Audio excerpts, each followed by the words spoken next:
Hey friend, how's it going? It's going. Are you It always cracking up catches because of me the off what? guard. Yeah, I watch it and I always feel like it's gonna come back on and you're gonna see me dancing here, bouncing around because I'm totally not paying attention. Just like, yeah, it's a good song. So it's good. How are you? It is. It is. I'm doing well. It's Monday. I told you a little bit before this. So, it's March and I always get excited about March, but then I looked out the window and it's freaking snowing and I'm just like, I know we have another 2 months of this, but it's still hard for me to wrap my mind around that it's still snowing. But everybody, Mhm. thank you for tuning in, whether it's from Twitter, Facebook, YouTube, wherever you are. Please drop us a comment. Let us know how you're doing. And we're so glad you joined us today. We have a great show coming up. But yeah, how was your weekend? I don't even remember, honestly. Like it just Back on. I'm trying to think what I even did. I did some stuff on Saturday, just normal kind of something. I'm not sure what. And I know I took a nap. I definitely took a nap and I watched some Netflix, did some work on some blogs, and I spent almost 3 hours on Clubhouse yesterday afternoon moderating. I opened up a discussion room at 11:30, and I did that last Sunday too. And I figured 30 minutes, an hour, because you never know who's going to join in. And it was like 12:30 and I was starving. And luckily I said, hey, if anybody wants to keep the room going as a moderator. So somebody stepped up and said, yeah, I'll do it. And I said, well, I'll be back. So I ate really quickly and then I came back and they were still talking. And then next thing you know, it's 1:30 and then it's 2. And there were, I think at one point, like 80 or 90 people in there. And I mean, the rooms can hold. I was in a room last week with an FBI negotiator that does this master class, and there were almost 7,000 people in it, I think. And Bill Gates spoke one night last week. They had him in it. There was almost 7,000. But yeah, so yesterday it was like 2 hours and 50 minutes. I think I closed the room officially at 2:20, but it was just a great conversation. I mean, people from all around the world and taking notes. I mean, it's like the best PD to just, I don't know, especially now when you can't see people and you're just talking, but it's not Right. the video. I mean, it's just the voices. So there's no trying to keep up with the Right. messages on Twitter chat. So it was good. It was the best use of my time. Yeah. I mean, am I behind on everything else? Yeah, but I got a lot of great ideas and stuff. So it worked out. And I only had to stay up till 1:30 watching Netflix. So that was good. So how was your weekend? What did you guys talk about? That is so interesting. What did you guys talk about for that long? We talked about student engagement, social emotional learning. We looked at different forms of assessment, struggles with hybrid teaching, um, then just naming some different tools that are kind of like multi-purpose that you can use for anything. They're easy to get started with. Also talked about some augmented virtual reality. I don't know. I have pages and pages of notes. I made a Wakelet too for people to add different resources onto, but it was just really good. I'm doing one tonight after formative chat. So I think with the exception of Fridays, I do one every day of the week, but I cut down on the Twitter That is chats. so So cool. yeah, and I'm That is frozen so cool. I'm smiling. sorry, I forgot to. No, I forgot to make this public on my page, and a lot of people comment, and totally forgot to do that during the intro. Um, that is really very interesting. Like I have been on Clubhouse for a while. I just haven't really gotten into it. So there you are, my frozen friend. But I Am had I a good still frozen? weekend. Oh, okay. Yeah, I had a good weekend. Thank you for asking. And I was a little bit tired. I had a lot of great family time this weekend, except for the fact that you saw my aunt in Dallas went missing, and that was really gut wrenching. And but they found her. She was in a hospital, so praise God that she is okay and safe. I am so glad. So Aunt Carol, if you ever Yeah. watch this, so glad you were safe. But yeah, that was kind of a crazy. But yesterday was really really good. So.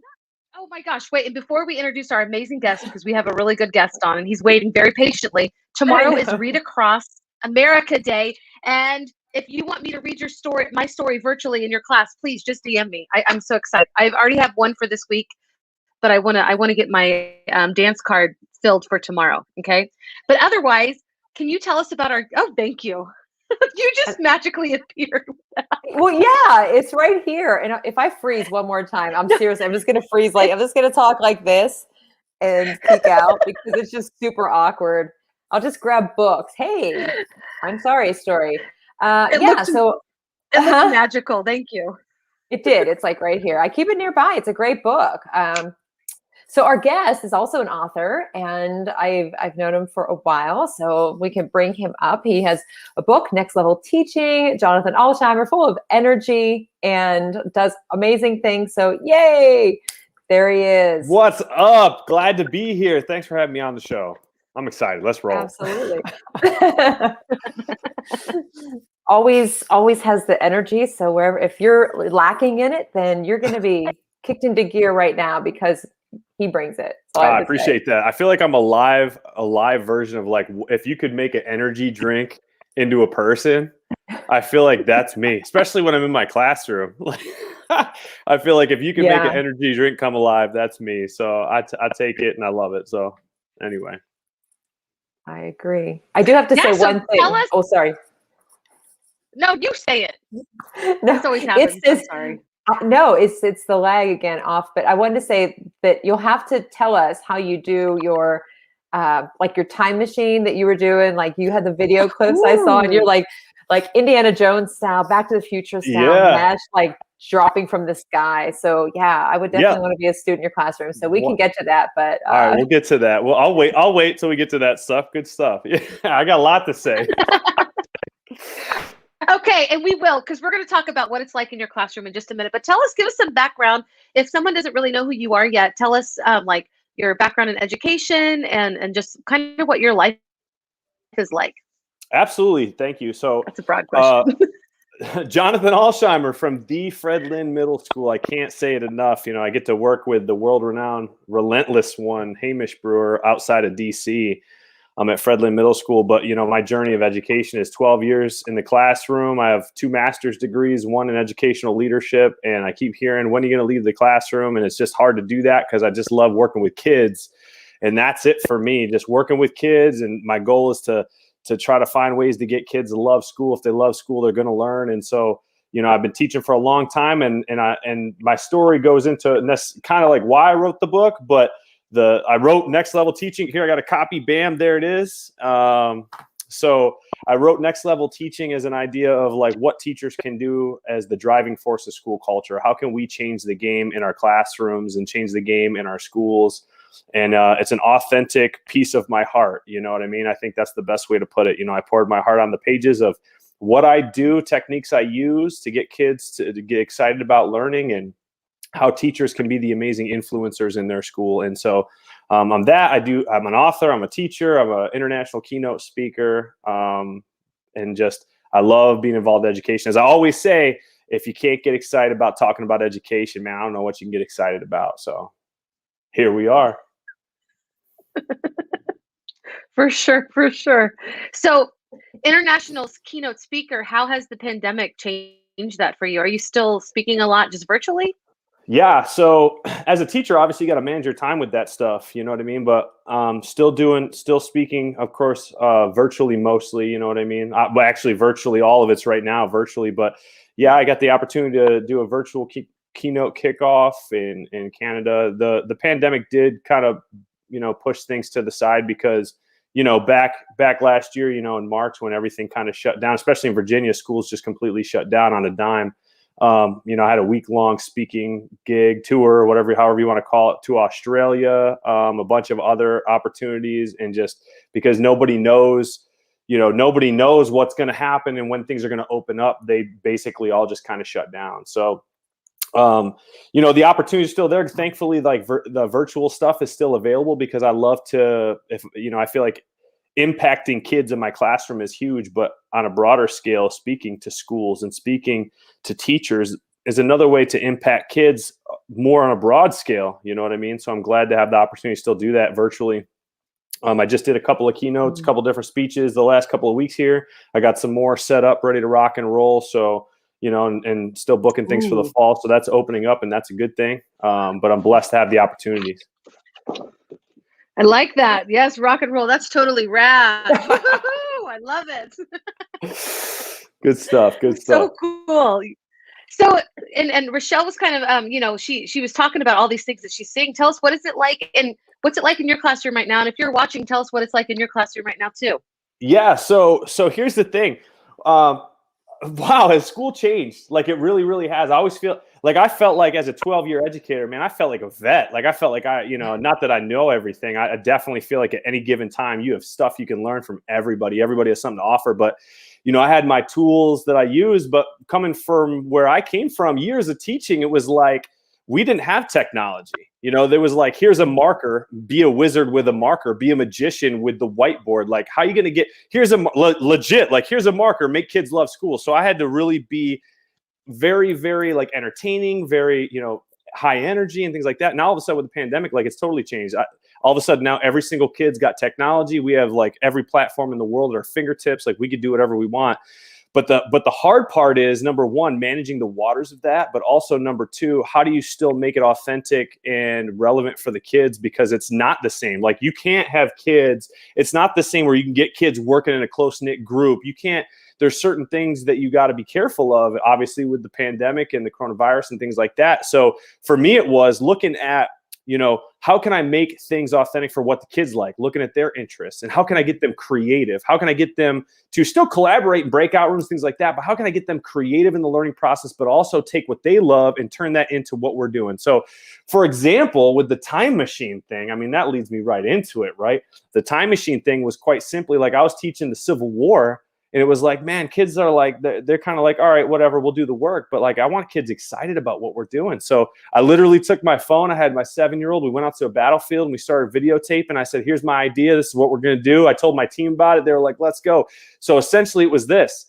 I told my students, and like we put glasses on, we changed our voices, you name it, we did it. And obviously you saw one video, but we did several. And it was, you are a secret agent working for me, basically like the CIA. We're going back in time because there's this evil organization called Vigilance here to change the course of human history. If they're successful, man, everything from here on out changes. We got to go back and fix. We got to stop them. And all of a sudden, kids are like, "What?" And I'm like, "It's a video game experience. We're like in the movies." And like, I'm getting psyched. And they're like, movies, video games, check, let's go. And I had them like video and stuff on Flipgrid. And so, of course, they were pretending like they were legit secret agents. And there were times where like I would go, like I was driving down the street one time and I'm driving by a store that had a light go out and it was like flickering and it was like super late. And I was like, whoa, pulled over, jumped in, and I'm like doing a video as if, it's dark outside. There's this flickering light. It looks scary. And I'm like a CIA agent trying to pretend not to be seen when really I'm trying to pretend not to be seen by the rest of society. That's like, what is this dude doing?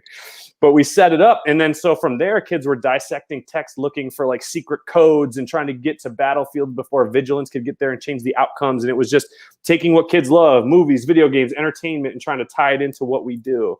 You know what I mean? And then kind of like from there, it just kind of springboarded into other things. We did this cool westward, we're doing like westward expansion and wild west, and kids had to learn about the frontier. And so naturally what I did was I dressed up like a cowboy, went outside. It was freezing cold. Like I pretended like I was on the frontier. And then it was just like looking at platforms of trying to get ways to get kids to be creative. Kids love video games. Kids like to create. So one of the platforms that one of my teammates introduced me to was Storyboard That. And the next thing I know, kids are building storyboards. And I said, make it look like a video game, like a story. And next thing you know, they're typing up this creative stuff and they don't even realize that they're learning and explaining things. It's not this because it looks different. Like it looks like something that they're used to doing. You know what I mean? And things like that. And then, another cool idea that we did was, I had my daughter. We were sitting at the table. And I said, I'm going to set up my phone and we're going to record ourselves using iMovie so I could edit it on iMovie. And I said, okay, we're going to be the news team for whatever. I don't even know what it was, like Channel 7 News. And brought to you, like the kids are going to be in the streets back in time, reporting about history, what's taking place. So they had to know it. And then they had to send these reports to me via, video and media and things like that. But like taking things they see now and relating it to history. Okay, let's pretend the news existed like it does today back in the 1800s. What would the reporters be reporting on? What would it look like? What would it sound like? And things like that. And so next thing you know, kids are like acted like they're field reporters. Like, my name is this, live on the streets this time in history. And it's just, taking what, we would normally do in a classroom and think, all right, how can I spice it up and make it look a little bit cooler or a little bit different so that I can get kids excited about learning? And it doesn't stop. Actually, matter of fact, I'm about to start a brand new project this week. And I always say this, it's sink or swim half the time. You know what I mean? Like if you're talking about next level teaching, I didn't write the book and I don't live it. Let me tell you what, like literally I challenge the reader, like go for it. Sometimes you're going to fail and your lesson plan is going to stink, but sometimes it's going to be awesome. So one of the things we're talking about now is yellow journalism, the Spanish-American War, and the New York newspapers that were creating sensationalized news reports. So I said, okay, we're going to write our own tabloids about stuff from history. And they're like, what's a tabloid? And I'm like, okay, let me tell you. And so I'm talking about and so we're just getting into it and having a good time. And I'm going to challenge them to take a story from their own life. And I said, every year I say, make it as boring as humanly possible. There was a birthday party. We blow out the candles, bada bing, bada boom, it's over. Now, make me want to read this story. And we take the history and do that first. But then I say, okay, take something from your own life. And they're locked in because what kid doesn't like to talk about their own life, especially if they can make it up and make it fun and be creative with it. So that's what it is for me. And then it gets them thinking critically too, not to keep talking here, but you get kids I always say the 3 C's for me when I'm thinking about like what to do and how to execute it. It's make it creative, get kids working collaboratively, and then how can you get them to think critically about the content? So yeah. Oh, I love that. I was trying to find your time machine. I found your tweet about the storyboard and I dropped it in the comments, but I'm trying to find your time machine. I really want to see that. If you have a link, I can drop it just so you know. I would have to go. Now I'm just like, I would have to go find that, dig through the trenches of my Twitter feed, but it's pretty cool. Like legitimately, like what I did was we had a motorcycle. We had a dude on a motorcycle waiting for me to get done, and my 7-year-old, and now she's 8, was holding my phone, and he was waiting patiently. He was super cool, but he sees me like standing there and I'm like, all right, ready? And I said, just keep it rolling. And I said, I'm going to jump up. And so I jumped up in the air so that when I came down and I cut it and I landed like Superman or like Thor or something. And it looked like as I cut it, I like appeared out of thin air. And like the kids are like, whoa, this is so neat. It's literally just I was like scrolling down your Twitter feed. Like I want to see it so bad. Tell me the 3 C's really. Like, I want to. Oh, the 3 C's, just creative, collaborative, and critical thinking. So thank you. Oh my gosh. I can't, I was frozen for half of it. So I was glad that you were talking, first of all. It's all because good. At least I was here I go again, just freezing. But listening to you talk about it, I'm worn out. Like just all the energy that you put into it, but even just the energy you have that you talk about it. How fun for kids though. I felt pretty good about my day at school today because I told a few jokes in Spanish and I was exhausted, but I wasn't like jumping off a motorcycle or anything. I feel like when I come home from a normal school day, like non-pandemic wise, like I would come home and I would be just totally exhausted. And my wife and I are both teachers, and luckily we commute. We have a long commute together, and she's an unbelievable teacher. Let me tell you what, she when I'm not big on talking about state exams and things like that, but she had like the highest state test scores for math in her school's history the last time we did those. And so that's the person I get to hang out with and talk to all the time. Right. What is her name? Jamie. What's your wife's name? Jamie. Yeah. High five, Jamie. She's something else. She's something else. And talk about someone and we shoot ideas off each other. Half the time, my cool ideas, come from her. I'll be honest with you. Like one of my best like back to school kickoff ideas. It takes the whole week. I play it during the whole week, but it's a combination of using red Solo cups and string and rubber bands, and then red Solo cups and note cards. And my kids just loved it. And it actually came from my wife, and we just put a fancy name on it, Tower of Terror, straight out of Disney. What's up? And the kids just like, they loved it. But I get to hang out and work with her and talk to her about education. And so she makes my job a whole lot easier. But for me, it's about, just if I'm in the classroom, like if I'm bored, so are my students. So I got to bring that energy. And right now, virtually, that's a tough thing, man. Like I think I got one of the best. I feel like the best observation I could get is not by an administrator. It's by my students.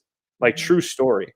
And I remember I got one of the best. I got an email actually last night from a kid that I had years ago. And he's like, I don't know if you remember me, but I had you and you were, to this day, my favorite history teacher.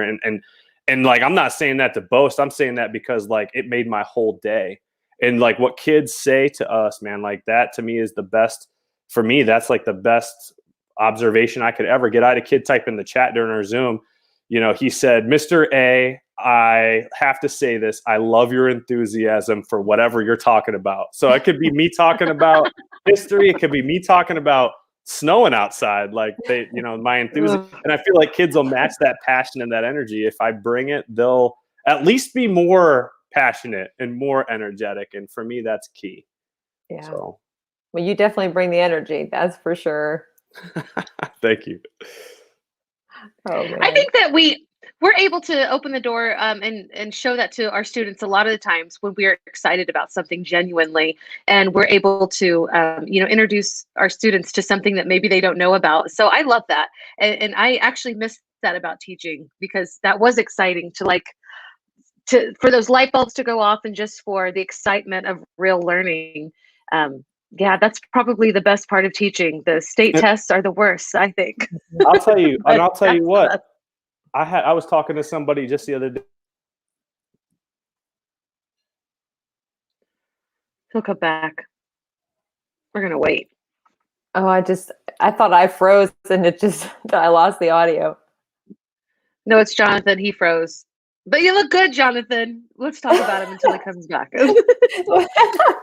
That's like what Dave and I did whenever you froze that time when he was on, right? He's thinking about his next idea. But no, he does have. I did see him post that note from the student yesterday, and that makes a huge difference. And he's so right about the kids. In all of my years of teaching, I never had notes like that until about, I think 6 or 7 years ago was the first time I had gotten one. And then the last couple of years, and last year I got a few too. And I mean, just unexpected end of the year, a couple from seniors. And I had them nearby here, but the one was like, at times, sometimes when I walk into your classroom, there's a lot going on, but it doesn't make me stressed out or something. Like, it's a comfortable space, and thanks for being supportive. Aww. And it's just different. So it's nice to get that. And you want the feedback from awesome. Yeah.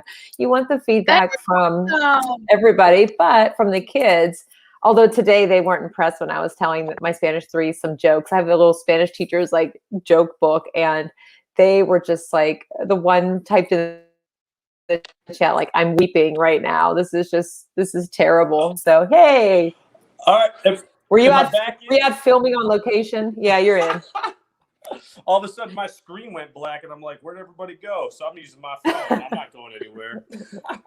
Yep, you're good. But we're so glad. And Rachelle, tell us what's it like in your classroom right now, Rachelle? A little chaotic, because just balance. I mean, not in a bad way. Just trying to. And I even said to my Spanish 3s today, I said, I'm struggling with the fact that. And I think I froze again. At least I'm looking down. Like, we're doing a chapter. It's one of my favorite chapters that we do. The first half is not so much. It's on natural disasters and rescue. But then the second half is all about medicine and going to the doctor and medical terms. And I love teaching that, because I teach them about, like, here's the terms in Latin. Here's what, if we go to the doctor, this is what this means. And so we spend a lot of time on it every year. But I said, I feel like I can't spend that much time on it this year. And I'm sorry, I don't necessarily know exactly how I want to go about doing this in our class. So I don't know that I'm going to give you a test, because I'm giving you a project. And why am I going to give you a test if I'm just giving you a project? And I said, you know what? I don't really know what we're going to do right now, but I'm going to tell you a couple jokes. They're like, no, give us a test. Hey, I love that, though. I got to say this. I love that, though, because I started doing Mr. A's joke of the day. Yeah. And my kids in the beginning, like, I started doing it every day to, like, kickstart class. Because, like, one thing that I love is, like, if I can get kids to smile, like, there's a win. And from every day, every moment after that, like, we can build on that. And so I started doing Mr. A's joke of the day. In the beginning, kids were like, no, they're not interested. And the next thing I know, like, I don't know jokes. So I'm getting my daughter Adley to give me jokes, and then I'm telling them. And then literally the one day I forgot to kickstart with a joke, because I had something else on my mind to get in to talk about the content. They're like, Mr. Alsheimer, you forgot the joke of the day. And then they're asking me to tell jokes. I'm like, wait a minute, y'all were saying that you didn't want to do jokes. Now y'all are wanting to do jokes, and you want to say stuff. They're typing it in, having me say it, though. I was like, all right, well. That's but so I think funny. that's such a great, I feel like that's such a powerful way, in a silly way, and a fun way for teachers to, like, connect with kids. Oh, yeah. Yeah. Totally. I agree. And speaking fun. I feel like it's would you rather time if you're ready. Let's do it. Let's do it. I'm ready. I've created a monster with these would you rather questions. So It's okay. true. So I'm gonna try it. Wait, I'm gonna let Jonathan ask the first one because before we went live, he asked one and your answer was hilarious. So that'll be the warm up. You want me to ask that one? Okay. I do. Here was mine. It's a terrible one. This is like deep. Like this is deep. This is for anybody watching that's gonna be watching. Like this is deep, man. Would you rather fight a grizzly bear or a great white shark? Like, talk about deep thought. Like, let's go. I'm just gonna say which one would kill me faster because it's painful. I think either one is gonna be painful. I mean, I've heard stories about grizzly attacks here, so it's not like I don't know. I think maybe the shark attack might be faster. Yeah. I'm just saying. I don't know. I don't want the grizzly. I don't want a grizzly attack. I'll tell you what. I watch a lot of like the the ocean documentaries, especially in the summer. Shark Week. And one thing I learned this last year was that if you straight up stare a great white right in the face, they'll swim past you. Like if you turn at all, they'll come eat you. But like if you like straight up stare right at them, and they tested it. It was a theory they tested, and like true story, it worked. They kept doing it too. The shark would like come up like it was gonna take the guy out, and then he would turn around and stare at it, and it would swim away. Wild. Yeah, I'm not trying that anytime soon. Try to remember Oh. that when you are encountering a great white. I promise you that a grizzly bear does not care if you stare at it in the face or not. So don't do that. But okay, that's great. Like, yeah. What's she doing? She's just staring down a shark. Okay. I'm not even answering that question. Okay, question number 1. Would you rather always have a mullet haircut or have to wear your hair in a ponytail? Man, you know what? Good Lord. I think I'd rather go with the mullet because honestly, that's a conversation starter. Like that's it's true. I want to talk to somebody with one of those. Like you see more ponytails around than you see like That's mullets true. and things. So I would say if I had a mullet, like at least my kids, I'd be like, all right, guys, like let's talk about it. Kids would not care. They would walk right up to you and go, dude, what are you thinking? And there you go. Now I'm building a relationship because we're talking about my bad haircut. So I'd probably go mullet. Oh my gosh. Mel, I mullet? like a mullet. I feel like I'm kind of mulleting right now. Yeah, Mel's mullet. I feel like I could bring it back. And I love the 80s, so I'm going to go mullet because also, and you know this, Rachelle, after a while, the ponytail just freaking hurts your head. But a mullet is very versatile. You can do it. I've lived the mullet life. I rocked it when I was a kid. I could rock it again. Bring back the mullet. It's timeless. It's timeless. Oh my gosh. That it's was totally a great rad. question. It's totally great rad. answers. Oh my. All right, next question. Would you rather be forced to dance all day, every day, until you get a perfect score on Dancing with the Stars, or be forced to eat mashed potatoes until you get a perfect score on, I guess this is a show, Beat the Chefs? Dancing? That's a great, mashed potatoes. Oh, straight up Dancing with the Stars. Who does not want to be who does not want to be on TV? That would be fun. I mean, granted, like you're on TV with the other one too, but with Dancing with the Stars, like, I mean, you're hanging out with some interesting people. They've had some wild folks on that show. So I would say that all day. And this, I'm going to take the mashed potatoes. You are? All right. I'm probably going to go with the dancing. I'll go with the dancing. Just because. Yeah. This next question is legit a question on here. Are you ready? I'm ready. Let's go. Would you rather have a time machine or a teleporter? A time machine or a teleporter? I'd rather have a time machine because you can go back and you can fix mistakes you made, but also because it'd be cool to go back in time and to talk to like some pretty interesting people in history. I think that would be pretty cool to go back and talk to, just at any given time in history, talk to the different leaders of the world and just like, oh my gosh, I feel like that, especially as a history guy, like that would just that'd be the thing for me. Okay. And I feel like if you get their time machine, Jonathan, you can go back and keep that pandemic, this coronavirus from happening. I feel like you're the one for the job. I don't know if I'd be able to do that. You know what I would do though? I would totally go to like find some situation where there's like a picture that you would see in history, and I'd be the guy like in the background with the glasses on, and then everybody's like, wait a minute, man, those are some Ray-Bans. Clearly, this is either a doctored photo or someone's got a time machine. So I'd go down in the history books for having the time machine. Oh. But first, help us with the damn coronavirus. Oh, I'm sorry, Rachelle. And It's okay. I do teleporting, because if I could teleport like my entire, my husband loves Star Trek, and so the teleporter is like my life sometimes, where I'm watching that with him all the time, but not all the time, but he likes to watch it. But I could teleport us out of Alaska, and that would be so amazing for like that would be pretty cool. 2 weeks at least. Show up on the beaches like in the Caribbean or Hawaii, and just be like, all right, family vacation for the night, let's go. Oh, True story. That would be wonderful. I love that you're both saying true story, because it's just a true story. I notice it. Yep. Okay, next question. Would you rather have to speak in rhyme for the rest of your life or speak in riddles? Oh man, I don't know which one I'd be better at, but probably that's a tough question. I don't even know.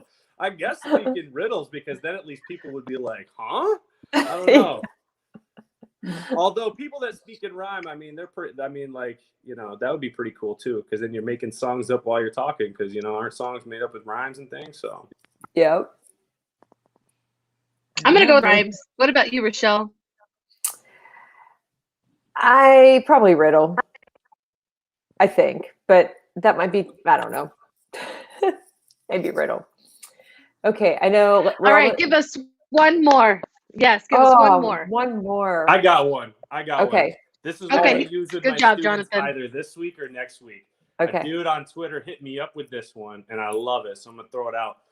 So, would you rather? What would you rather control? So you have the control of something here. Would you rather control fire or ice? Would you rather have the ability to control fire or the ability to control ice? Actually, I'll make it even harder. Fire or water. That would be pretty sweet. Fire or water. Fire for me. Yeah. That'd be I would pretty really cool. like You'd a be lot like of a fire right superhero. now. Yeah. I would, right? Well, not really. People here that love it in Alaska, they love the snow and the ice. So, but I could go make their fireplaces work whenever they needed me to with my teleport. I could teleport to their house, put the fire in their fireplace, and then leave. You know, I could be a superhero. I agree. I'll tell you what, if you controlled water though, and you could teleport, you'd be like the greatest superhero on earth, because you'd be putting out fires left and right. Yep. That's a great question. All I can think about is fire. Yeah, it is good. I didn't know what I was going to pick, so I thought, what would I do with fire? Then I thought it would sure make it easier to do a lot of cooking. There you go. Done. Bam. Yeah. Yeah. Yes, for sure. One. Well, that was a great question, and I hope more people will respond to you on Twitter. Jonathan, it was great to have you here today, and you are welcome to come back and have, join us for any time we go live. And everybody, thank you for watching, whether it was from Twitter, YouTube, or Facebook. We're so excited that you joined us today. Rachelle, I hope you have a great day. Jonathan, you too. Are there any last words before we say goodbye? The only thing I'm going to say is, number one, thanks for having me on. Number two, teachers, keep doing what you're doing. You're an inspiration. Obviously, I'm in the trenches with you, but you guys are doing great work. Keep it up. Awesome. Agreed. I totally agreed. Bye, everybody. See you on